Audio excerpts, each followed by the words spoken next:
दोस्तों आज की इस वीडियो में बात करेंगे अपने दबंग सुपरस्टार खेसारी लाल यादव के एक और गाने के बारे में और जानेंगे कि वो गाना कब तक आने वाला है और उस गाने को किस चैनल पर अपलोड किया जाएगा और उस गाने को किसने गाया है किसने नहीं गाया है। आज के इस वीडियो में उसी गाने के बारे में बात करेंगे। तो चलिए दोस्तों वीडियो को शुरू करते हैं। दोस्तों अपने दबंग सुपरस्टार खेसारी लाल यादव का कोई भी गाना रहता है सुपरहिट हो जाता है।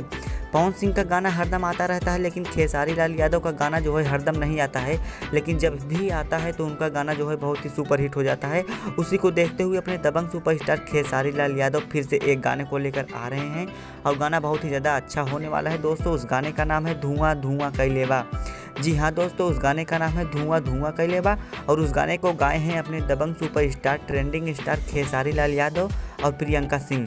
और दोस्तों बता दें आप लोगों को कि ये गाना बहुत ही जल्द आप लोगों के बीच होने वाला है। इस गाने को चंदन चंचल ने गाया था, लेकिन उस गाने को पहले खेसारी लाल यादव ने गाया था, गाने को अपलोड नहीं किया था। चंदन चंचल ने अपने गाने को अपलोड कर दिया था, तो खेसारी लाल यादव गाने को नहीं अपलोड किए थे, लेकिन अब इस गाने को खेसारी लाल यादव अपलोड करेंगे, वो भी Khesari music world official YouTube channel पर। और दोस्तों बता दें आप लोगों को कि इस गाने को किसने दिया है, तो इस गाने को दिए हैं प्रियांशु सिंह। प्रियांशु सिंह खेसारी लाल यादव को कभी गाना नहीं देते, लेकिन जब देते हैं तो छप्पर फाड़ के। तो इस गाने को दिए हैं प्रियांशु सिंह। और दोस्तों गाना बहुत ही अच्छा होने वाला है। गाने के म्यूजिक दिए हैं अखिलेश कश्यप जी, गाने के म्यूजिक लिखे हैं और आशीष सत्यार्थी इस गाने के डायरेक्टर हैं। और दोस्तों आशुतोष गौतम इस गाने के वीडियो डायरेक्टर हैं। इस गाने को वीडियो से सजाया है आशुतोष ने, वीडियो को एडिटिंग किया है